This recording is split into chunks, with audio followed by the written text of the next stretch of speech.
Only God could rescue me. Only God could set me free. Only God. Only God.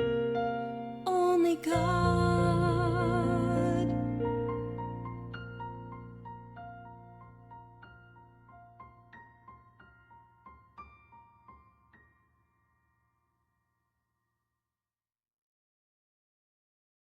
Hello, welcome to Only God Rescue Me. I am Lisa Meister, your host. I have survivor victor Angie Tripp with us today. Welcome, Angie. Hi, thank you for having me. I have an emotion wheel here with us today Yeah, and the part of your story. But I wanted to say that I am happy and delighted to have you here because I have an emotion wheel. So, how do you feel about being here? I am excited, ecstatic, Ooh, nervous, ecstatic. Oh, and ecstatic, nervous. and nervous. I learned that you can have both positive and negative emotions at the same time. I did not know that. Yes, Whoa. I am mind blown right now. the term ambivalence is what I learned in therapy. Oh, Yes, wow. That is fascinating information. I'll have to go think on that later. But I am so excited because I've known you for several years. yeah, And I asked you several years ago to come on the podcast, which you declined, which was fine. I ask people quite often, and it's just not the right time. yes, So when you reached out and said you were ready, I about fell off my chair.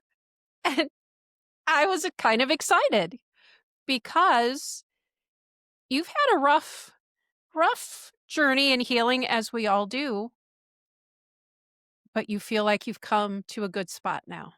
yes. I have come to a spot where I feel more normal than not. Wow. Yeah, That that's a huge shift it is. and a good place to be. Yeah, I mean, knock on wood, I know this too will change, but I also know what the other side looks like, and that's what I eagerly wait for. And when I'm in that moment, I relish every second. You know what I mean? Because you I found that I need that to build myself back up and to be able to encourage and strengthen me so that when that snowball hits me in the face and I'm like, "Whoa," I've got I've got the built up strength that I need to once again go through, I hate to say battle, but it sure does feel like a battle. But to Oh, just go through, it's a battle, yeah, I would say. to just go through it. And we know that sometimes you go through it, and this is where I rely on family and my friend to pray me through it because I'm not in a place spiritually where I can. It used to make me feel horrible as a Christian. Oh, I've forsaken God. Oh, he just thinks the worst of me. And through the years, God showing me his love, I realized that's not the case. He sees where I've come from. He gets why I get pissed at him. He gets why I don't understand him. My head knows he loves me. He's not left me. My heart is a whole different story. But knowing that he's there cognitively, I know I can weather the storm and then my friends and family will pray me through it because obviously I can't. You know what I mean? And the enemy wants nothing more than just, yeah, I got her. Well, you know what? No, because that's when the Christian community stands in the gap. They Right. stand in the gap for you because you can't. And that doesn't mean you're a weak Christian because you can't. Well, Totally and not. that's why I feel so emotional having you on. Okay, so I do have 2 emotions going apparently, because I saw you going through those hard times. I mean, you were really suffering. You were really having a hard time. And to see you here now, it's overwhelming for me. I am so happy to God it was that he was there for you and brought you through to this space, Yes. to today. I I am just rejoicing with you, Angie. Thank This is you. huge. This is huge. Yeah. Yeah. And survivor after survivor, and for those that you are listening today, that you're in that space right now where God just seems distant, or you're angry with God, or you feel like you're never going to get to that other side, listen to Angie's story. Yes. There's hope. You will get on the other side. It will happen. Sometimes it takes longer than others. Sometimes it feels like it will never happen, but it will. And just remember to hold on to when you finally come out on the other side. Relish every time you can with God, because it's like a fresh spring breeze or rain that just pours over you and saturates every cell of your being. And you deserve that. You deserve that. And so don't feel guilty. Oh, I've been so far from God for so long. He'll never accept me back. Yeah. He's always accepted you. He cradles me when I'm in those dark times. He cradles me. I can't feel it. It's like what God showed me when I was struggling with the love of God. And like, God, you can't look at sin. I've done nothing but sin, horrible things. And God's like, Angie, when Adam and Eve sinned, I went looking for them. Whoa. He's like, when they Wow. when they Can I just covered, say that's powerful right there? oh, it That's just that was, much. when they clothed themselves with figs, I clothed them with warmth, the skins of animals. I took care of them. After they blatantly sinned against me, I took care of them. And then I dealt with the disobedience. S- And then he pointed it out with Jesus on the cross. I'm like, well, but God, Jesus was on the cross carrying our sin, and you turned your back on him because you can't look at sin. And God's like, no, I didn't turn my back on him. He's like, because Jesus carried all the sin, he felt like I left him because sin separates us from God. It doesn't mean God separates himself from sin or from us. And yes, Christ died to be that sin so that God can have relationship with me. And that relationship is always there. Wow. That is powerful. Wow. So, did you used to feel like you were worth him, Do you ever feel like I was worth? worth Jesus taking your sin for you, that you had worth? Oh, no. So, let's start your story there. Okay. Um, I my husband and I were going through marriage issues, and I the therapist, because I was sharing how nobody wants to be with me, nobody even notices me. And he's like, Angie, you really could maybe benefit from seeing one of my therapists. And I'm like, okay. I mean, I can always better myself. I didn't realize my self worth was zero. And so I did. And for 4 years, I worked with my first therapist. And she took me on the journey of learning the feeling words, identifying the feelings. Yep. Angie, what stands out? I'm like, oh, there's too many feeling words. All right, let's make a little circle. Which one of these like 5 words stand out? I'm like, no, I don't know, maybe that one? Okay, and we did that for a long time. And then she challenged me and wanted me to give her 2 feeling words. Now I can give all kinds of feeling words. But at the time, that was a growing moment because you can't heal unless you know what you're feeling. So that's the key. And then she taught me, um, Can I just say that I think that's very unfair, what that you can't heal unless you're feeling. When I heard that when I was going through therapy, I'm like, "I disagree with that. I think that's totally unfair because we don't feel anything. We've not been in our bodies for so long." And then they say, "Well, you can't heal unless you've got this figured out.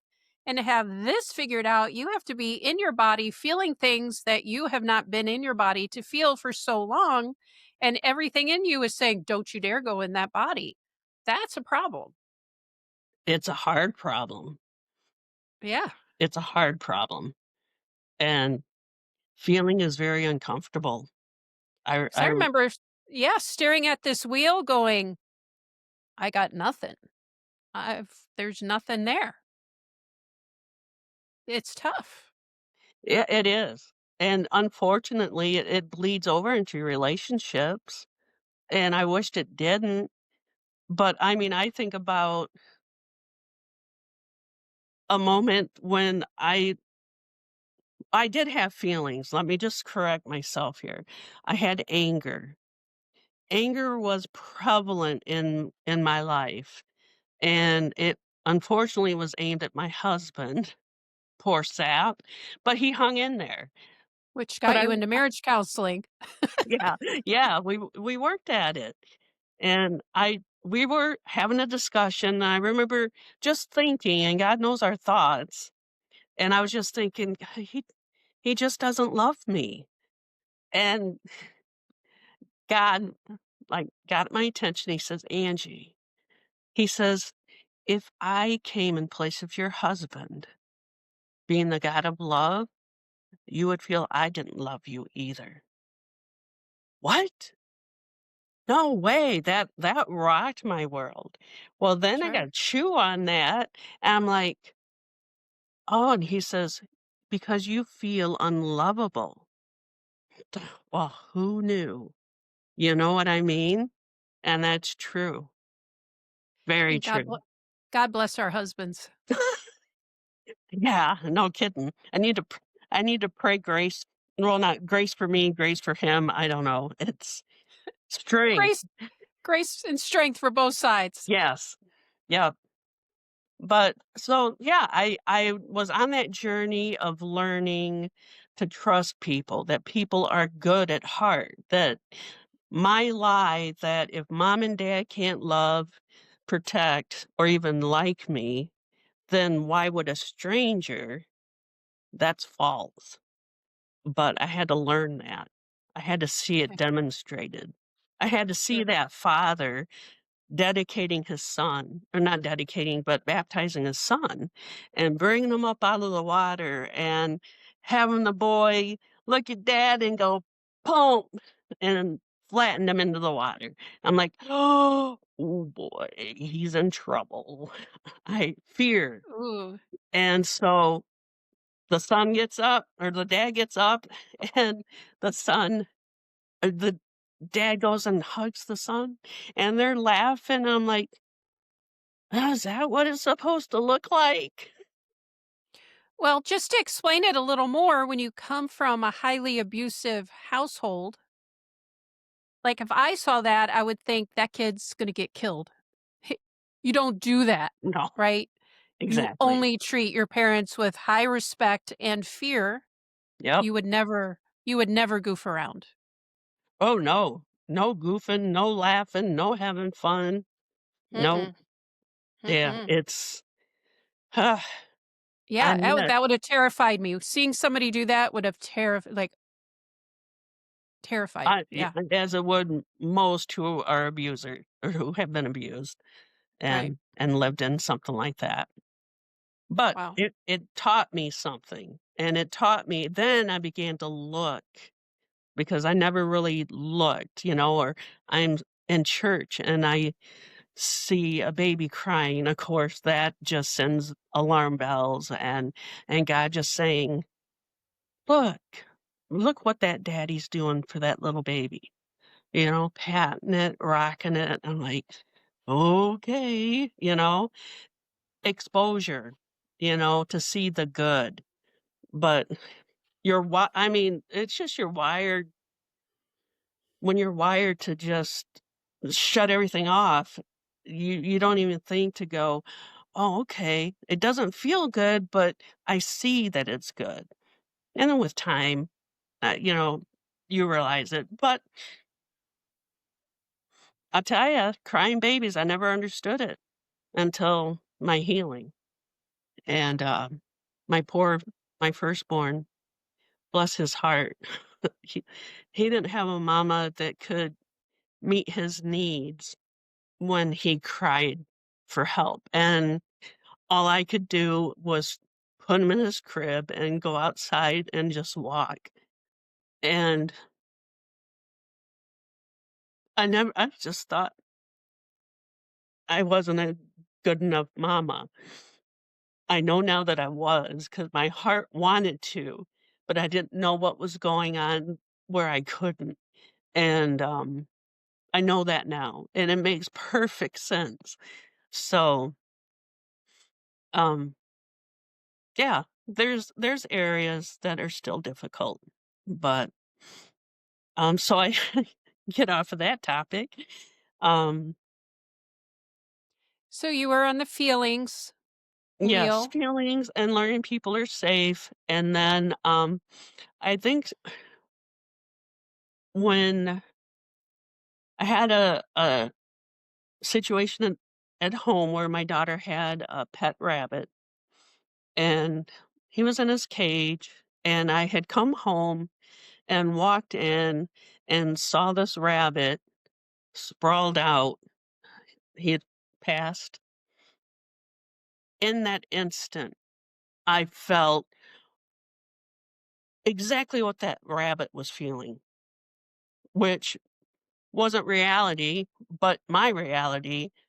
Oh my gosh, he was trying to get out. He was trying to escape, but he couldn't. Nobody took care of him. Nobody did anything for him. He was just left, and these floods of emotions that I have never experienced came over me. And that's when my world changed. And that's when SRA memories began. And I can't even say they really began at that moment. It started off feelings, and I had nothing to attach it to other than the rabbit. And it was it was difficult because you got to know what to do with the feelings and the emotions. And when you haven't been taught how to manage that and how to bring yourself, what do they call it when you bring yourself into like when a baby cries and you calm them down, you'd let them know that they can bring themselves back to, Regulate. yeah, self-regulation. I didn't have that. And so I'm an adult trying to learn this. And that's when it got hard. And then I would start having dreams and I would start journaling poems that indicated things weren't good. But I still didn't have any So memories. the writing is what's interesting because that's when your brain and your left brain can connect with the feelings and outcome words that you can't speak. It's like it's not in your frontal cortex, but it's that deep back recessed memories that can come out and start explaining to you what's going on, which is fascinating. Yeah. And you write it down, you're like, yeah, that's what I'm feeling." It's very interesting. Is that how it worked for you? I think more what it was for me is when I would journal and then I would go like I would just be journaling me and then it changed. And now I'm journaling something else. Um and then I would read it and it's like reading a book. I did not make connection with it at all. It was So it foreign. wasn't connecting with the feelings. No, no. Okay. So it was like somebody else wrote it Yep, and and I'm you're just reading reading somebody it else's like life. I never experienced it, and Okay. so, yeah, there was a lot of that, and Wow. and then a lot of body memories that I have no idea where it came from, but then as time went on, the snippets start coming together, and I had to learn early on because I'm like, "Well, why this and why that?" And I'm like, "This is just too hard." It's like, "God, if you want me to know, you'll show me." And when it keeps coming up, then obviously it's something I need to look at. When this writing first started, first of all, how old were you? I didn't start journaling until '09 when I started therapy. So when did the feelings start, do you think? That would probably been I started 2 years after. Okay. So as you started reading what you were writing and it didn't seem to fit, what did you think? Did you think I'm just going crazy? Did you think, oh, there must be something there I don't understand? How did you accept or look at this? Yeah, um, most of the time it was like, "Wow, okay, this means something. I just don't know what." Well, that's good. You didn't just throw it out. No. I always anything comes to mind, like, if I even have a new memory come to mind, I'll look at it and I'll hold it, and I'm like, "Jesus, Lord, Yeshua, if I need to see this, and if this comes from you, then, let it stay. If it's of the enemy, get rid of it in the name of Jesus, because I don't want anything I know Satan's gonna try to throw crap, whether it's to overload my system or whatever, he's not here to make life easy, and so, yeah, I just trust God to show me what I need to know, and if I don't know, then I know either A, it's not the time, or B, I don't need to know.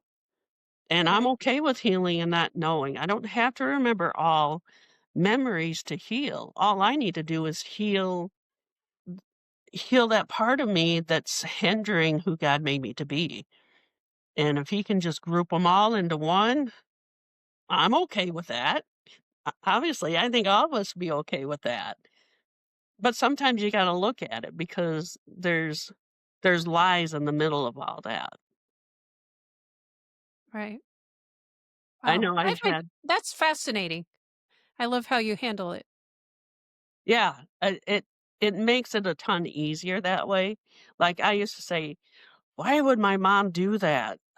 That's just makes no sense, you know? "Yes, daughter, you remember beef broth because I thought you were dying and for 3 months you were deathly ill and you finally were well enough to drink beef broth. You remember that?" I'm like, vaguely. And I remember you asking me if I was afraid to die.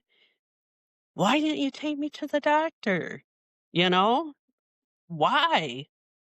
Well, I can beat myself over the head. She would have never admitted it. And I don't know why. I mean, I have ideas now, years later, but that I can't beat myself up trying to figure out why. Because sometimes, well, most of the time, there's no why that Right. makes sense. So, We do want those whys though, don't we? yeah, I remember starting therapy and I'm like, please just tell me why I'm feeling this way or whatever. And she's like, no. Yeah. Yeah, Yeah. in therapy, would you please just do some of the work for me? Yeah. There's gotta be something that you can handle for me. There has to be an easy button somewhere. Shortcut to all of this. Please. Yeah, gotta find that, the game of Shoots and Ladders. Yeah. Yeah, it's gotta be a ladder. A I mean, we're ladder. always on the ladder. I need a shoot. I Yes. wanna shoot. I want to shoot right to the Right, finish line. right. Tired of the ladder. It builds character. You I've know, had enough character. I mean, you think about how hard healing is, and all I gotta say is it's the resilient ones, when you come out, we hate to say it, we probably understand God way more than most, because we get it. Uh, And we see his compassion and his love in so many ways that other people just don't. And so that's a positive, That is true. to persevering and hanging in there because yeah, God shows himself in amazing ways. I think too, when you see the enemy at work in rituals and you see the evil people who are all in with him, they have sold their soul to him literally. And we're seeing the depths of depravity Yes. in man. And then you juxtapose that with the goodness of God. You cling to him with everything you've got. You cling to the word of God because it is life to you. That is your anchor. And the desperation of surviving suicidal ideation and programming. And I mean, we're clinging to God with everything we've got. Well, and it doesn't even have to be at times it doesn't have to be actively clinging. I mean, when I was so suicidal, um, for about a year and a half, I mean, I had many attempts. And I remember telling God, if I can't remember what I'm doing, how am I going to keep myself safe? And he said, I will keep you safe. I'm like, Yeah. okay. So all I did was trust, and he did. My husband had come in at the right time. The hospital staff would come in at just the right time. And it was like, so it could never come to fruition like Yeah. the enemy would love. But my Yeah. God, it doesn't even matter if I like him. He's still got my back, you know? Yeah. And yeah. So, So, how but many that attempts did you have? I had 5. I did 2 in the hospital and then 3 at home. And, oh, the poor hospital. They were familiar with DID, Oh, but I wow. think they thought I was faking it because for the most part, I was co-conscious, meaning it's like I watch myself do things that I don't have control of, which is a whole new concept. But it wasn't until I don't remember why I was in the what they call quiet room. It wasn't padded, but it was just a little tiny room with a cot. And I was walking I was mad and walking circles. And I don't know what came over me, but I started trying to bash the lights that were up on the top. And I was swinging and I jump on the bed and swing. And I think the nurse was calling out my name, but I didn't hear it. And my old caseworker happened to call out "destroyer," and that caught my attention. Bottom line, they thought for sure I busted my hands because they were just nothing but blood, and had me rinse it off under the sink. And I'm soap and water, just scrubbing. My knuckles were down to bone, and I didn't feel nothing.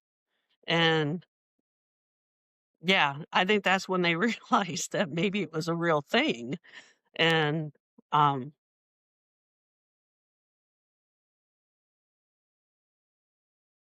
that's one thing I struggle with is not that I struggle. It's a struggle because growing up, I always said, I don't have any issues with intense pain.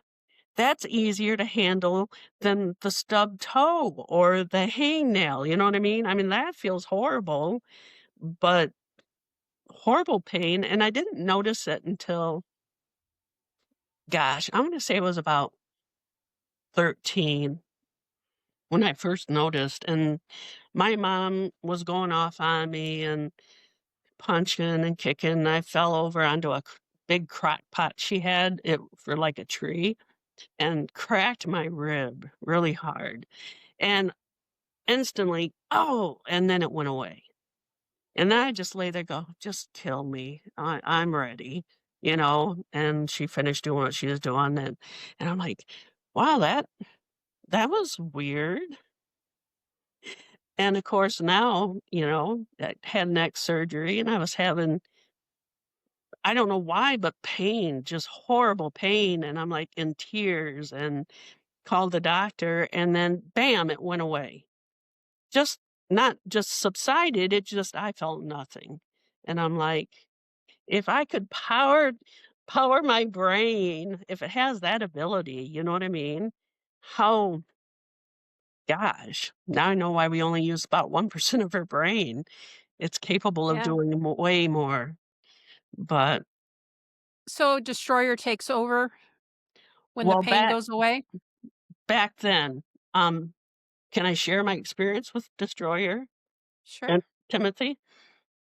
Yeah, I had 2 parts. I was experiencing a lot of, um as I would just start falling asleep, my body would just jolt, and my heart would race, and it was, and then I just settle myself down, and it did this for a year and a half, and during that time, I didn't know what was going on, but I saw a prayer minister, and it was during that year and a half I was so suicidal, and so when I saw the prayer minister, um she was able to find Destroyer and Timothy.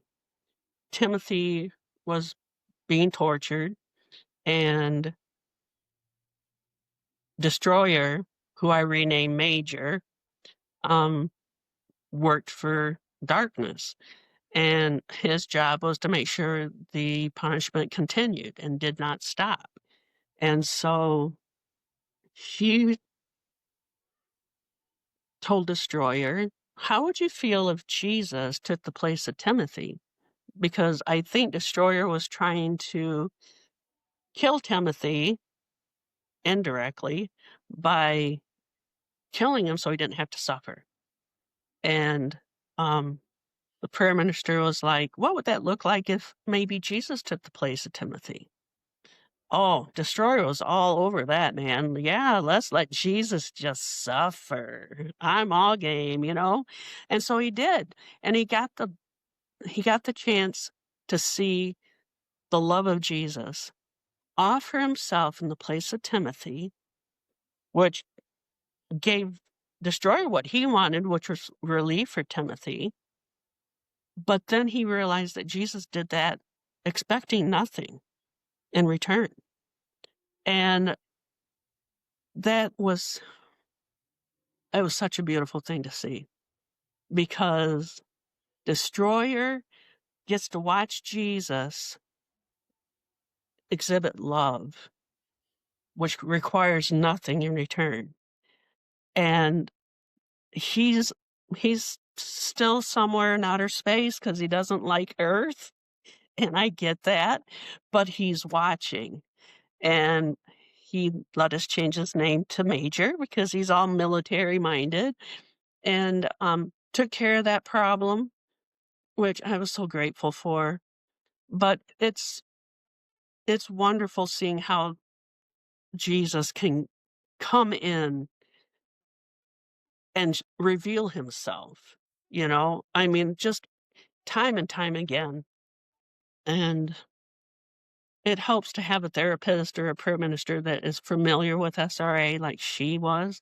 She's been doing it for 50 years. And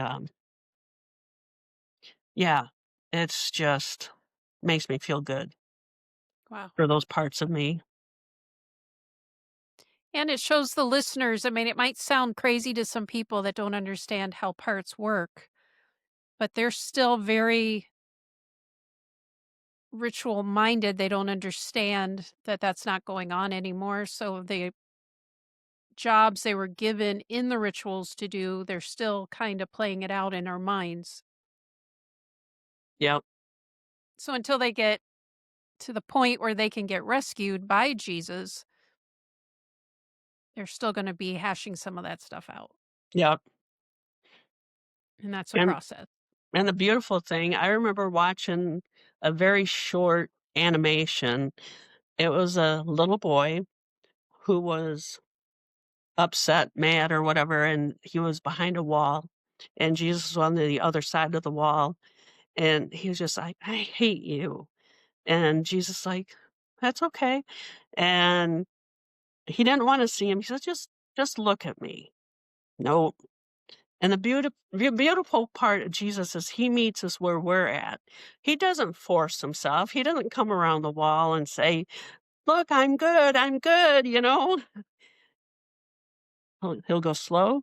He took a mirror, positioned it just right so that little boy could look at the mirror, which reflected Jesus if he wanted to. If he didn't, that was fine. And I think that's the thing that we as survivors probably understand the most is that Jesus doesn't force. You know, I wrote a poem all so long ago about love, just a really short one. It said, "Love doesn't force, it draws. Love doesn't push, it waits. Love or doesn't insist, it suggests. Love lets go, and love always welcomes back." And I'm like, yeah, That's beautiful. yeah, It really shows where God stands on love. yeah, yeah, And for those of us who never had it growing up, may not understand it, puts it beautifully. yeah. I was clueless what love looked like. I mean, raising my kids, I had my oldest, "Mom, take me to youth group." You just disobeyed me and ticked me off. Find your own ride." And then God's, "Hey, Angie, that's not love. You gotta go take him." Okay. Did it under my breath, but I did it. And that was a journey of what love really looks like. And it was hard because I had a kid didn't want me going to his wedding, devastated me. And I had somebody from the church saying, "Well, just go anyway. This is a once in a lifetime chance." And I'm like, yeah, and it is for him too. So I'm not going if he doesn't want me there. Not out of anger or resentment, but because I love him. And if that's what he wants and that's his heart, I want to give that to him. No matter what the cost is for me. Oh, yeah, it hurt like a son of a gun. But love, okay, y- that's fine. Wow. It was hard, Yeah. but it was Yeah, fine. very hard. But it does show that how much you've learned about it, Yes. and you learned it from God. That's pure love. Yeah. 7 years of learning what love looked like. Yeah. Indeed. Yeah. Yeah. You learned from the best. You yeah. Yep. Well, and that's one thing that it's very difficult to explain to people that we're trying to learn these things from ground zero. We're trying to learn emotions from ground zero. We're trying to learn love from ground zero. We're trying to learn embodiment from ground zero or relationships or connections. It's a lot to take in. It's a lot to operate out of, and it takes a lot of energy Yes. because we still have to keep working at it. That these aren't any of these things come naturally to us. We have Oh, to, oh yeah, I have to connect with them. Oh yeah, I've got to, oh yeah, I need to. Oh, I forgot to, I shouldn't look and just stare out the window because life is too much. yeah, The dissociation, that I remember being in the hospital because my doctor's like, "You just while you're here, you need to just focus on being present." And I remember how hard I worked on being present. I didn't realize how much of the time I spent not in the present. I I was exhausted for days. I'm like, "This just that is all I had to focus on, and it wiped me out. It is. Yeah. I remember when I first started choosing not to dissociate. I'm not going to go stare at the tree when I'm in the living room looking out the window. I'm not, and like I Uh-huh. just want to stare at the tree. That's all this is too much for me. Just stare at the tree. And then I'm like, I'm not going to stare at the tree. Why can't I stare at the tree? Nope, not going to stare. Oh, why? It's like that's not fair. Oh, Takes no. too much energy. Too much energy. Well, you're having to rewire that brain, and it is when you've been programmed in a way where you just zone out, that's what I call it, to zone out, that's your default setting, and that's easy. Oh, jeez. Life's getting a little too hard, I'm gonna zone out, or just get overwhelmed to the point I'm like, like a I think turkey. Yeah, I think the best way to describe it is those dot pictures where if you stare at it long enough, a picture will come out of it. Have you seen those? Oh, yeah. Yeah, that's what dissociation is. Everything else disappears and just that picture will emerge. We do that, only we stay there Yeah, and everything else disappears and you're not hearing what's going on. You're not in the room anymore. You're just in that picture. yeah. I think that's the best way to explain it. Yeah, that's a really good scenario. Yeah, Yeah.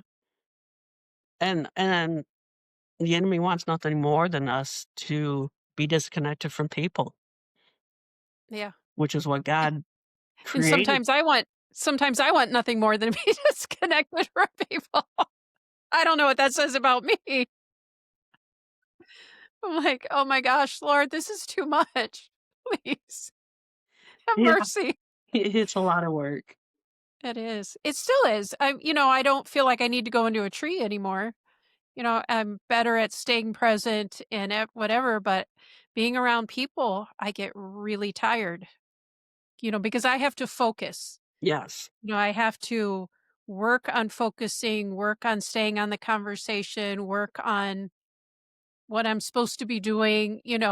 There's just my brain is firing in all these directions of what I'm supposed to be doing. It takes a lot. Yeah, yeah. Which, I mean, you have your limits, right? I mean, to be there for your family is of utmost importance, and, to be present with them and to experience life with them. And that can sometimes be, "All right, we can make this work." There's many times I wished I could um, experience the joy of it. I mean, I do enjoy it, but not at the level I think is available. Does that make sense? Oh, yeah, absolutely. And maybe it wouldn't make sense to normal people. We're normal. We are We very are normal. normal. We are very normal and learned how to cope. Yeah, I love it. I love Excited. We're extra normal. With the ability to enjoy in the yeah, moment. Like our family is very important. It just takes so much energy to be connecting with everybody we need to be connecting with, staying present, yeah. and being able to take it all in is Well, and hard. and there are times that I get overloaded. I mean, I had family over for our Thanksgiving, extended family, and there was like 21 people in my house. It was hard, and I had to go to my room and just decompress so that I could go back out and re-engage. But I've also learned that that's okay because I need to take care of me. And if I just always put myself out there and I don't take care of me, then I start crumbling and falling apart and not handling life. And that was the beauty of a therapist I saw. As a matter of fact, I want to say it was, I don't know, let's see, 2018. and I wasn't living at home. Life was so difficult, home life, just trying to deal with my stuff and family, and I had little kids, so, um, I had a rental home that wasn't nobody was living in, so I stayed there for a year, and during that year, I worked with this therapist, and she taught me how to notice my body sensations, and I'm like, which is "Oh." embodiment, which Oh, is yeah, hard. okay, I remember you saying that. Yep. Yeah, and so a year of me but it was when I was finally able to notice what my body was feeling, that I was able then to identify, "Alright, things are getting to be too much, I need to step back, I need to step back." And the beauty of that is I can step back now and then still reengage, where before, I didn't know, and then I just crumbled and wound up in the hospital or a mess because I wasn't able to give myself what I needed. And that was, I think, the key to keeping me out of the well, I can't say that because I spent 3 months in my bedroom because life was just Well, too hard. that's that's better than the hospital. That's a And step that's up. what yep, that's what I looked at it as. I'm sorry, family, but, this is all I can do. And I was thrilled. Yes. See, I haven't learned the, stepping away. I haven't learned to listen to the cues when there's things that are expected of me family-wise, I think. I'll That's just hard, yeah, I'll just push it till I get a panic attack, which is not good. right. But hey, I have a lot learning to go. Oh, we all have areas that you excel, that you can be so I was hearing you say that you're having to learn how to step step away. No, I was saying I haven't learned. You haven't learned. Apparently, I need to learn. I'm learning so much from you today. I It feels like you're the biggest loser ever to step away. I remember when I first started doing it, my little then toddler was like, "But mommy, I need you." And I'm like, "Oh, the tug of war," you know? That was the ambivalence. I need to take care of myself. I need to take care of him. Which is more important? Because if I allow myself to focus on him, my my well-being depletes to the point where now I'm nothing, and I'm just nothing, and now he doesn't have a mom for days. Whereas if I woulda stepped back and just dealt with the, "I know I'm not a bad mom because I need to take care of me," rebuild myself up. It might take half a day, but then I can go back out and reengage. I've done more than if I just pushed myself to the point of no return or very long return. yeah, But it's that struggle of feeling like a horrible parent. yeah, And at least that's how I felt. right. But you'll get You it. know, that's the struggle of healing is the balancing of the needs of the people that you love and what exactly are my needs and are they selfish or are they survival? And that's tough to walk that line. Well, and I think it's skewed a little bit because we were like, or at least I was always taught I was self-centered, get my ass out or get my head out of my ass. Life doesn't revolve around you. All these things playing in my mind. And so I learned young to forget what I need and to give what everybody else needs. And it's that's where it comes from. I'm not a good mom if I'm not always there for my kid. They're Right. my kids, and that's really not truth. Feels like Yeah. truth. Yeah. In my home, I wasn't allowed to have a need. If I ever expressed a need, I would definitely never get it. Yeah. So you learn to just not have them. because you had Yeah, a better chance of getting something you needed if you never spoke it, yep. you know? Very whack, but that was the way It it went. is. It is horribly whacked, and I'm sorry to anybody that has a need that they have to be quiet in hopes that they might get it. For every kid should be able to have their needs met, Yeah. and Or have a need and say you're self-centered for having it. mhm, yep, I and it's not. But then we carry it into our mommyhoodness and feel like we're not a good mom if we don't neglect our needs and we put their needs that's what landed me in the hospital. I was always there for my kids, and it just led to my meltdown, and then I just couldn't function. So how did you balance your healing with raising your kids? Oh, it was I'm not sure for me balance. It never felt balanced. Was it I more like teeter-tottering? when I finally learned after being hospitalized that I need to take care of me, I need to step away from life. I know it sounds self-centered, and that's what I struggled with the most was feeling so self-centered because I'm not available to my kids. But I think I just learned with trial and error that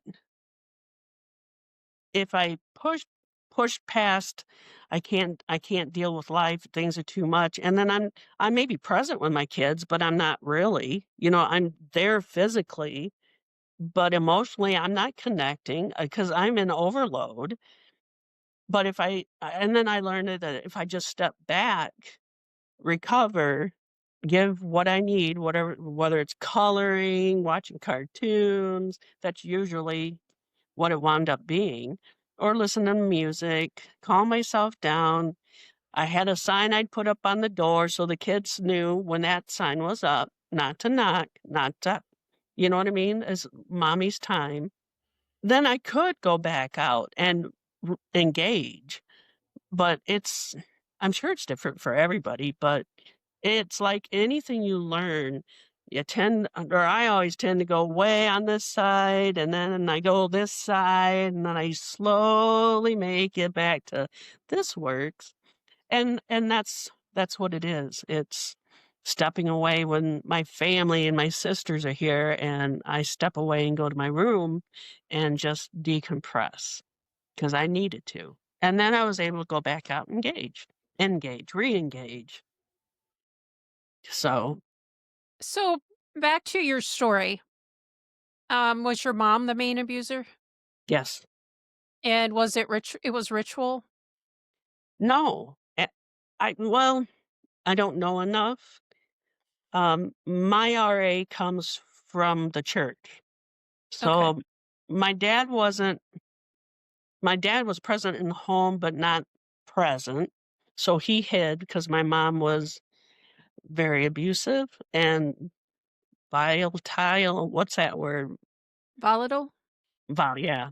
And it just you never knew. But I suspect she probably had DID because there were times I remember her talking like a little girl, twirling her hair, or she but she lived in anger a lot. And but we attended a church all the time, and it was the deacon. And the funny thing, I was recovering memories by now, and deacon was in so much. I mean, it started as a young, I don't know, I'm gonna guess I was probably 3 in the basement of the church. And this is things that are coming back to my memory of just what you would call normal memory, but the Sunday school teacher having a shoe box, and you take your black heart and you put it inside the box, which is the blood of Jesus, and then you get your new heart because we all have a new heart with Christ. And she'd hand a red heart to all the little kids, I put my black card in, and she pulls out a black heart, you know? Or we're in this group of kids, and all I remember is this chair looked like a throne almost, but it was probably like a chair, at each end of a big table, had the arms. And I remember people were looking for us kids. We were trying to hide. And I had a lady say, "Hide under this chair," which was the deacon's chair. And so I hid. And I knew I was seen, but nobody touched me. And I'm like, "Oh, okay, I see where this is going." So he was my primary abuser. I think my mom, because she was friends with his daughters, they were twins. I kind of wonder if she wasn't looking to him as a father figure, and so he was kind of instilling whatever in her. Because there are a lot of double binds growing up in the house with her, you know? One of the classic is, um, I'm me just being mad because this isn't fair. Maybe she accused me of doing something my baby sister did. I'm like, "I'm mad, and I can't tell you I'm mad. I can't tell you this is unfair, and I just, man, wipe that look off of your face before I smack it." I'm like, "Okay, well, I can't do that because I'm mad." So I look down and look away so I'm not looking at her, and "Look at me when I talk to you." I'm like, and yeah, it's that kind of stuff Wow. a lot. Yeah. I always grew up saying they're just mind games. It just felt Oh, like yeah. mind games. Yeah, they are. But yeah, my deacon was primary abuser. I have a few memories with my mom present, but the couple that I have are she just has this blank void look. So my guess is she probably wasn't even aware, which is probably why she didn't take me to the doctor because she probably deep down somewhere knew that something happened and she didn't want to know what it was. And so and So then did it happen in the middle of the night?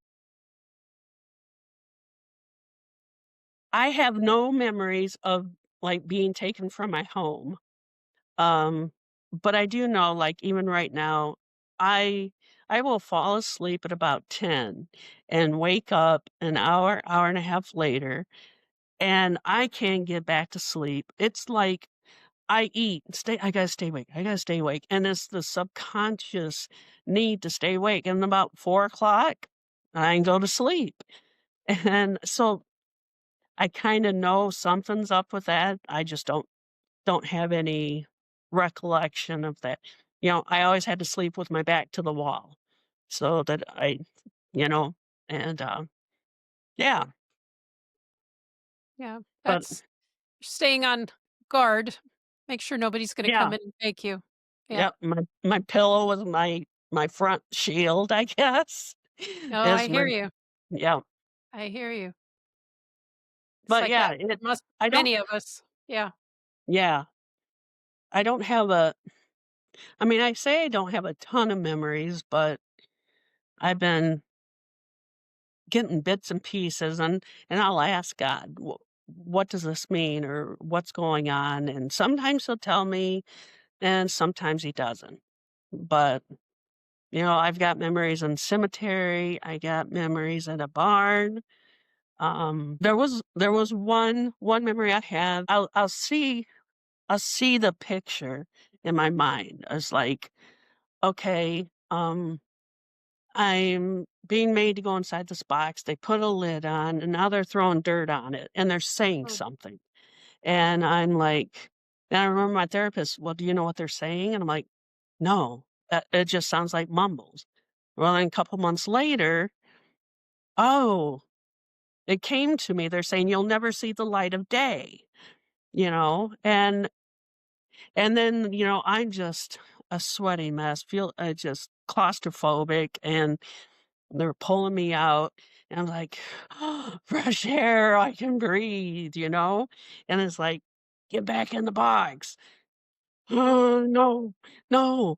And, of course, then they're kicking, stomping, beating, and it's like, "Okay, maybe the box is a better alternative," you know? So I go back in. I know nothing after that, you know? I didn't know anything until I was getting pulled out, and then I don't have a finished story to that, if you will. But I did get a memory. I'm guessing it involved a baby, and I just remember I struggled with this for years, having this baby that I had to hand over, and I felt like it was mine. I'm like, "God, I don't know if this is mine. I have no memories of ever having a big belly, whatever, but I know you'll show me." So, years, and I get a little bit here, a little bit there, and, then I eventually would see a lady crouched on the ground bawling, and I'm like, "Oh, somehow she's connected to the baby," but I didn't understand it, and then with more years passing, that was my mom. She gave me the baby, her baby, and so it was a sibling, which I think is why I felt like it was mine, and then I know something happened, but I don't know what, but I have a memory, well, before the memory evolved completely, um, it's like somebody's standing over my shoulder, you know? And I just couldn't shake the feeling, and with time, it's like, "Oh, that was the deacon saying, 'Oh, isn't he sweet?'" You know, and talking, and then my little naive mind was like, "Oh, maybe we're gonna start a life together." And yeah, it was all twisted, but I'm thinking, "Oh, this is a good thing, right?" And he's just feeding me these lines, and then I have to hand the baby over, which was just to get me to feel more connected, which they love nothing more than to take something you love. And Yeah. I uttered that in therapy one time. I'm like, "I think it's just best if I never love, because then I won't lose anything important." Yeah. You know? And it's sad, Yeah. but Yeah. They twist everything natural. oh, yeah, they do. I mean, like the Yes. scripture of Christ is our example. Yeah, I know what that means. He was beaten and scorned and ridiculed and ruth Suffering. Suffering. ruthlessly. Yes. Yeah. But and as a little kid, you're like, "Yeah, I've heard this Bible verse before, you know? That sounds about right. So what they're telling you must be true." I mean, I mean, I get it if you don't put use this, but the more recent one was, um which I can't quite get because I see Jesus standing next to a body who's being eaten, and then again, it's Jesus, because Jesus says, "Eat my blood," or, "Drink my blood, eat my flesh." This this and in my journaling, I said, "And this pleases me." So I'm guessing that's what they were saying. I don't have enough to know why I see Jesus standing next to a Jesus, but I don't know. But Well, they have false Jesuses yeah, in these rituals. I just can't understand why I see him standing next to the body. Maybe it was a body of somebody else and he's just quoting that, but yeah. And I didn't think I'd ever have memories with Jesus in them, but I I am now learning that I do, so but I mean, I remember thinking how horribly grieved I was to know that Jesus would ask me to eat and drink him, because it's like deep down I knew that didn't seem to fit, but I was heartbroken thinking that he would want me to do that. Well, when was it that he said that to you? In the memory coming back or when you were little?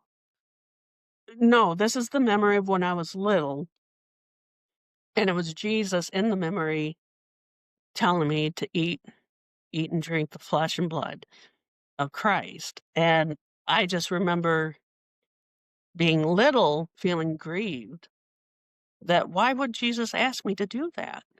You So know? that was what they did in the ritual Yeah. to confuse you. Oh, probably, yeah. Yeah. And it had an effect, you know. Oh, I yeah. I mean, one thing I'm grateful for is somewhere deep inside. I mean, I remember sitting in church as just a little thing going, there's more to you than this, God. This just doesn't feel like who I know you to be. You know what I mean? Just deep down, this isn't you. Right. And it wasn't until I read the book The Shack. Have you heard of that book? Mhm. I'm in tears. And I'm like, yes, this is the Jesus I always knew as a kid, you know? It's not what I was led to believe. Right. Well, one thing we do have to understand is these rituals are crafted to push us to believe certain things. And if they want us to believe a certain thing, it's going to be totally twisted and untrue. Yep. And so these all have, as these memories are retrieved, we have to look at what were pushing us to believe, and then we have to untangle that to take it out to get to the truth. Yeah. Yep. And it's all mind games. Yeah. Totally. That's why healing is so difficult for us. It's one mind game after another. It's not just one. We've got Yeah. hundreds of them. Oh, yeah. And it's not like it just affects one part of our life. It affects our church going, it affects our view of I mean, I remember thinking, God, I mean, the pastor and the deacon were a part of all this. And oh, just people don't get it. They just don't get it. No, and to explain the memory you just had, that's going to turn a lot of people off and say, "Oh, she's crazy. I don't believe this." And they're just out. But take it in. Take in this scenario for a child and what they were pushing you to believe about Jesus and Right. how terrifying, and watching what was happening, because they do that. Hmm. There's cannibalism in these things, and it messes with your mind. And then how are you ever going to trust Jesus? Right. And of course, you're going to end up getting mad at him someday. Oh, yeah. I Yeah. mean, it's a mess. And the devil is, Confusing. Lucifer is at the root of all of this. These rituals are crafted to do these things, to mess with us, to twist scripture, to twist the image of God. It is how they do this and how they know how to make them so bad. I mean, I look at some of these, like just some of the ones that have been coming to me lately. I'm like, how did anybody come up with this? I don't know. Oh, yeah. It's so wicked, so twisted, so evil, and me, even at this point, trying to go in and untwist it is very difficult. Yeah. Even knowing what I know about God and knowing what I know about the word, and inviting the Lord in to help me take it apart. And it's, and if I can take a step back and look at it, it's like, it was brilliant for what they did. If they wanted to whack a kid, they did a brilliant job with it. I And mean, that's the part that angers me is that Satan will stop at nothing to destroy a relationship with God to destroy our views of God. He will use babies and kids who don't know any different. That's why they have parents who are supposed to protect them from this. But he's savage. He is savage. And for people, I mean, I know it's hard for me to believe some of the stuff that I'm having come to mind. And I'm like, no way. No, no, no. This no. I remember when I first started seeing it, it's like, oh God, Satan's just filling my head with BS. No, this is real, but God will sort it out. But like you said, it takes a lot of work because yes, your logical head can go, it's likely that it wasn't Jesus, but you got parts inside there like, I saw it with my own eyes. I saw it. This is real, and now you got to contend with that. And then you have your own natural questioning of who God really is. Right. They're crafty. They are. They are demonically crafty. And that's where you see the demonic really working. Yes. That's where it's powerful. And Yep. it's in our head. You, in those messages. Yes. Yep. And I can't imagine. I mean, I know how it saddens me. I can't imagine how much more it saddens Jesus. It but So, but the brave survivors who hold on to Jesus, even through all these twisted messages and not understanding if he's trustworthy or not, yet they still hold on, just like you did, just like I have, mhm. as we untangle ritual after ritual and lie after lie. How brave is that? It is courageously brave. It Yeah. it is I don't even know what like Purple Heart brave. Yes. It's yes. It's more brave than going into a burning building and saving people because there is so much involved in it. Right. I mean, if I could just go in and save me and pull me out, then it's all done and finished. Yeah, but when you have to keep going in to save yourself and reveal the lies, which is the key, is all the lies and bringing that to light. And then you do it, and then, oh, here comes another one. It's like, ah, That's when you grab a hold of that time in between and relish every moment because yes. I remember when I first started healing, I'm like, I don't want it to be over because I know it's just gonna come back and I'll be doing this again, and I dreaded it. I spent all that time dreading what was coming, and I didn't even know what it looked like, what it was gonna be, when it was gonna be, and that's when, with time, I learned to enjoy the break, and yeah, you Yeah. need it. I had It's a really nice long break until my dad died last year, and I really enjoyed that time. But it's been nasty. It's been a nasty year and a half since. yeah, I'm sorry about that. It Yeah. And it doesn't go like that for everybody. Some people's dads have died and they've weathered it pretty well for not me. it probably caught you off guard. Oh, yeah. No idea. I did not see that coming at all. Like, whew, it has been a dive into an abyss, I'll tell you. Yeah. Oh, I feel for you. I really do. Yeah. Has your mom died?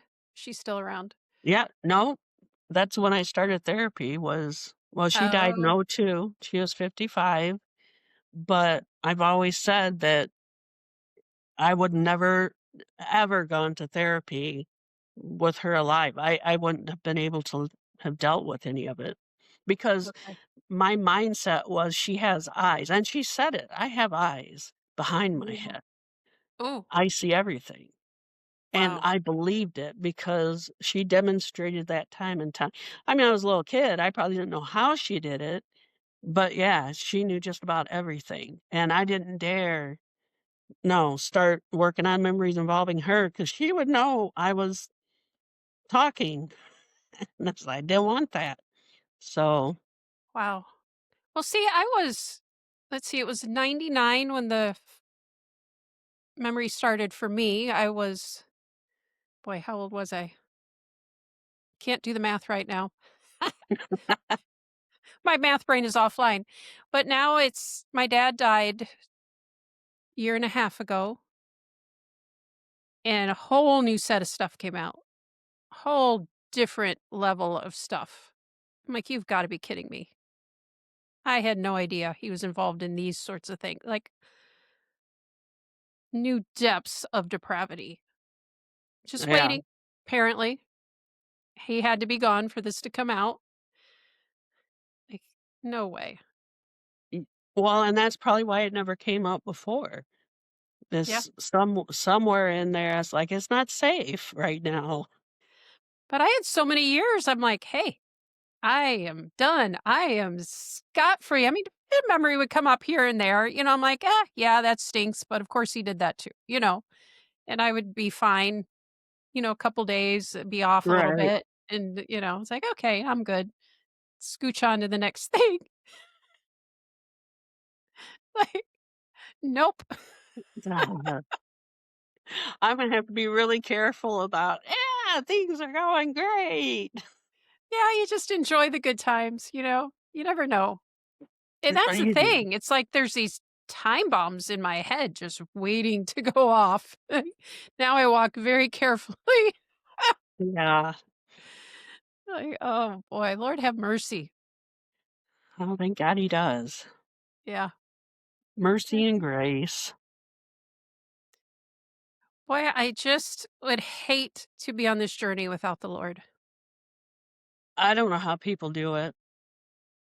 I mean, I think of how many times God has stepped in to reveal things to me, and I'm like, how could you decipher the lies if you don't have truth telling you, you know? No, Because that's the no. biggest battle. Yeah. I don't get it. I wouldn't, it's what's the hope? Exactly. I yeah. No, I mean, And where do you they run? do. Where do you Uh, run? yeah. Who do you run to? Yeah. Yeah. When you can't trust anybody, and that's where we go when we're deep down in that miry pit, Oh, yeah. always have the Lord, and that's Yeah. pretty nice. Oh, that's it's needed. Yeah. What's your go-to verse? Hmm. I think I have a couple. I don't know the address. Where can I go from your love? I can make my bed in the depths and you are there. It's that one, and then how I can't be separated from the love of Christ. It doesn't matter where I go. Nothing can separate me. I think that's in Romans. And those are my 2 favorite. That's beautiful. Yeah. Those are good ones. I think it's good to have those anchor scriptures. Yeah, I did a list of them. Oh my god, show me what I need, and then I just made a printout, and when I'm in a good state of mind, I read over them and read Wow, over them because I know when I'm not in a good state of mind, that's not gonna be as effective, that is but it true. does help. I mean, when I was dealing with parts that wondered where Jesus was, and he'd always lead me to a song or something, and I was like, "Oh," It's not as threatening, I guess. Yeah, that's beautiful. He knows what we need when we need it. Yes, he does. Yeah. What would you like to say to the survivors that are overwhelmed right now? When I'm overwhelmed, I feel like I can't connect with God. Um, my head can know He loves me, but inside I'm a garbled mess, and I don't know what I think or feel, and I feel totally lost. But Christ knows where you're at. Yahshua knows you and your heart. And I want to share something that just came to mind in my journey of just the dark places that I was at. And I was self harming in my bathroom. And there, we have a little window, and it was cracked, middle of winter. And I just got done doing some nasties because I just felt horribly dirty and violated. And so I catch the springtime air with the flowers and the freshness, and I catch that breeze blowing through the window. God?